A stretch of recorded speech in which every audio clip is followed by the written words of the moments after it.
from Giggles to the Tao Te Ching, which says, mastery of the world is achieved by letting things take their natural course. Yeah. Now, you seem to have a deep faith in the spontaneity of the healing process. I do.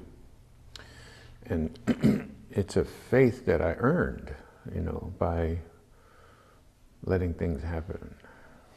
I realized when I evoke an emotion in somebody, if we just wait, the appropriate thoughts and memories will gather to it. So waiting has become a key thing. Once you got the emotion, wait.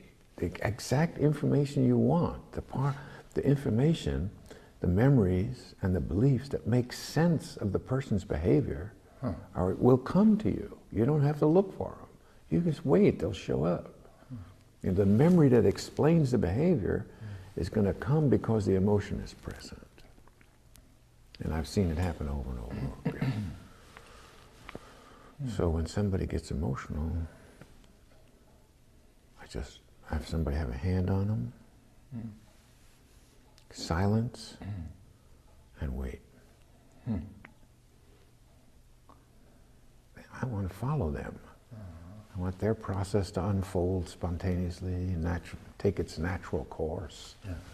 And its natural course is not me interfering, me asking questions. That's not it. I do an experiment that starts a process. If it's a good experiment, it starts this process. And then I follow it. How does touch come into it? Let me first tell you a little story.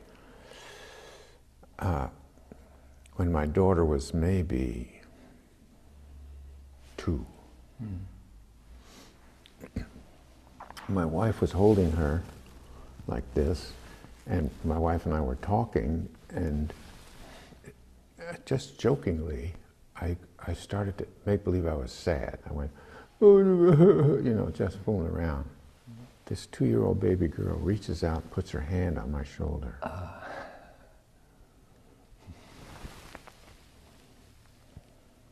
Touch is the most natural thing when somebody's sad like that. If you become sad, and I put a hand on you, and I stay silent, it's a signal, first of all, that I understand that you're sad, I'm sympathetic, I'm present, and I'm waiting, I'm patient with you. Those messages really help you stay with your sadness and help you deepen it if it's going to deepen. And like I said before, you need to allow that sadness to draw meaning out of the memories and out of the beliefs.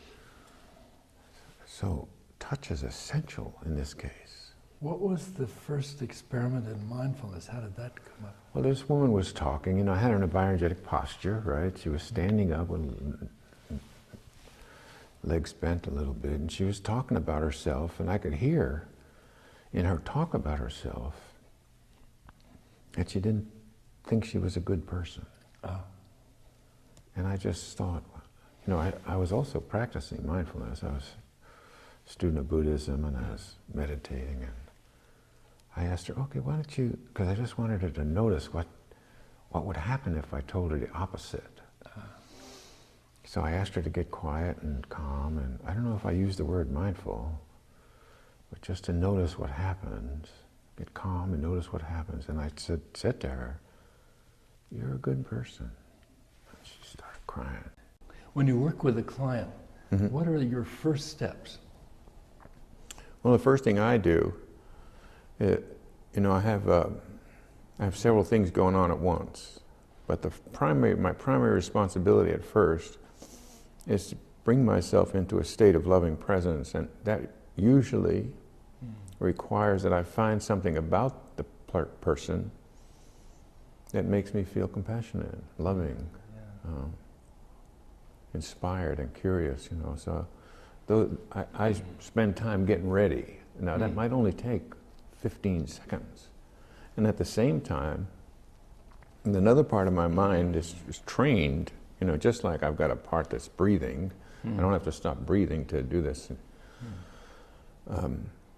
Another part is trained to really study the person for indicators and signs of their present experience. All those things are going on at once.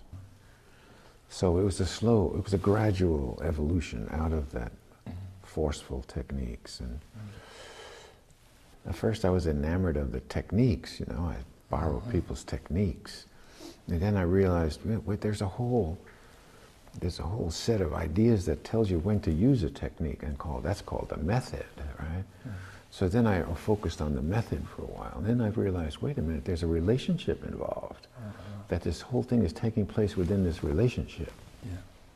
Called it the healing relationship. So then I thought about that, studied that. Then finally I realized, well, that whole thing comes right out of your state of being. The therapist's state of being is what creates the relationship.